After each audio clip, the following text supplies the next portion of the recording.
Voter তালিকায় বেনিয়ম প্রকাশ্যে। ইতিমধ্যেই বেনিয়ম সামনে এসেছে। মুখ্যমন্ত্রী মমতা বন্দ্যোপাধ্যায় নির্দেশ দেওয়ার পর ভোটার তালিকায় স্ক্রুটিনি ইতিমধ্যে শুরু হয়েছে, অর্থাৎ যাচাই করা। তখনই এই বেনিয়মগুলো সামনে আসছে। একই এপিক নম্বর, কিন্তু দুই ব্যক্তির নাম। আর এবার একই এপিক নম্বরে দুই নামে বিবৃতি জারি নির্বাচন কমিশনের।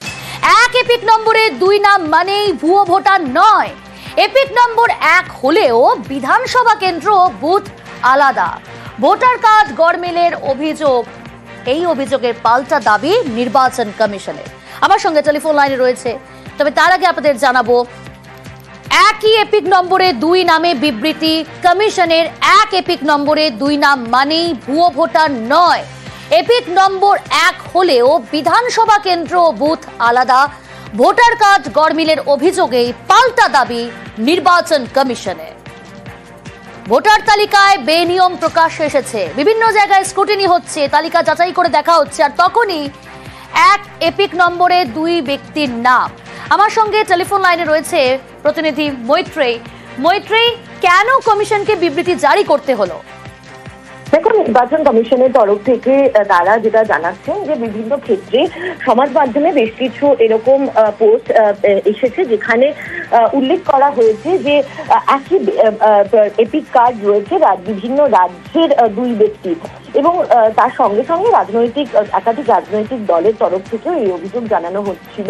ফলে সেই জায়গায় দাঁড়িয়েই জাতীয় নির্বাচন কমিশনের তরফ থেকে তাদের এই ব্যাখ্যা, এবং তারা যেটা জানিয়েছেন, তারা বিবৃতি দিয়ে তারা যে যুক্তি দিয়েছেন যে একই এপিক কার্ড থাকলেও দুজন ব্যক্তি, তাদের অ্যাসেম্বলি কনস্টিটিউয়েন্সি আলাদা, তাদের যে পোলিং স্টেশন সেটা আলাদা, এবং তাদের সার্বিকভাবে তাদের ডেমোগ্রাফিক আলাদা।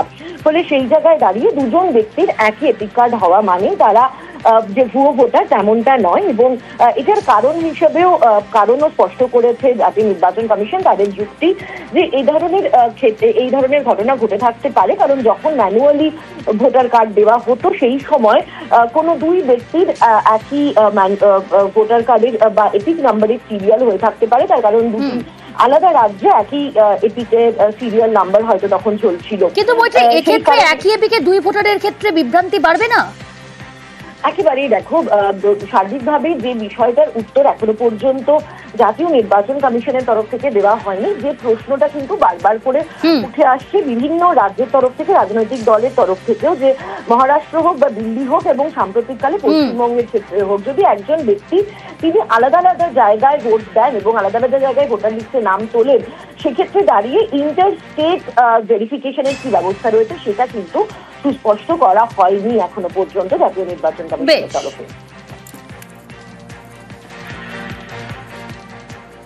কমিশনের বিরুদ্ধে সরব তৃণমূল কংগ্রেস। কমিশনের দাবি আসলে ড্যামেজ কন্ট্রোলের চেষ্টা। এক্সান্ডেলে তো কুণাল ঘোষের, তার দাবি একাধিক রাজ্যে একই ভোটারের নামের অভিযোগ যে ঠিক তা মান্যতা পেল।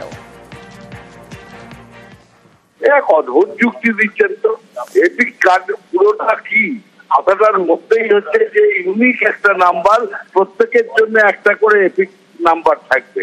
আর ওখানে বলছে না এক এপিক নাম্বারে দুজন তিনজন ভোটার থাকতেই পারে, সেটা ভুয়ো ভোটার নয়। তাহলে তারা কি? আর ইলেকশন কমিশন একটা অপদার্থ কবে থেকে হলো? যদি সত্যি কেউ ভোটার লিস্টে নাম ওঠে, তার জন্য আলাদা voter ID card, voter epic number দেবে না কেন? ভোটার তালিকা নিয়ে মোদীকে খোঁচা সিপিএম নেতা বিকাশ রঞ্জন ভট্টাচার্য। সরব কংগ্রেসও। এটাই যদি যুক্তি হয় তাহলে এপিক নাম্বার থাকার দরকার নেই।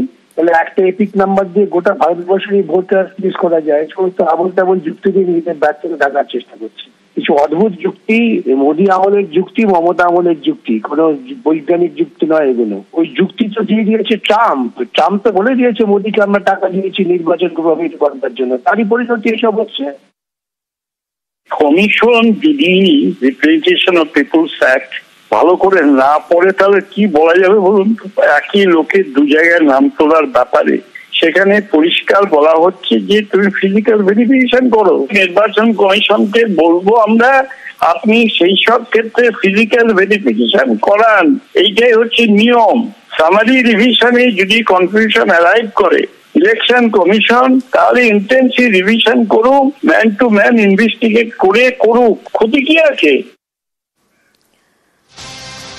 আসি পরের খবরে, পাসপোর্ট তৈরিতে ভুয়ো বার্থ সার্টিফিকেট ব্যবহারের অভিযোগ আর ভুয়ো নথি জমা দিয়ে এই পাসপোর্ট করাতে গিয়ে পাকড়াও এক ব্যক্তি।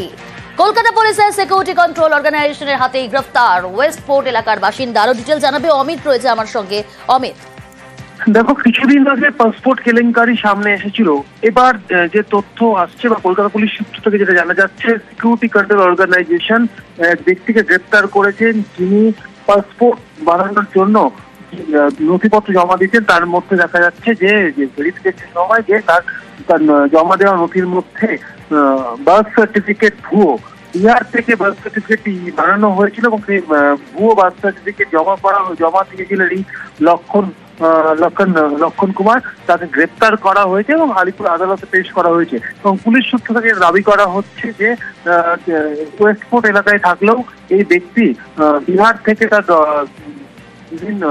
থেকে এই বার্থ সার্টিফিকেট জোগাড় করেছিলেন বা সেখানে টাকার বিনিময়ে সেটি তৈরি করেছেন এবং সেটি জমা করে পাসপোর্টের জন্য আবেদন করেছিলেন বলে পুলিশ সূত্রে দাবি করা হচ্ছে। বেশ, ধন্যবাদ অনিল।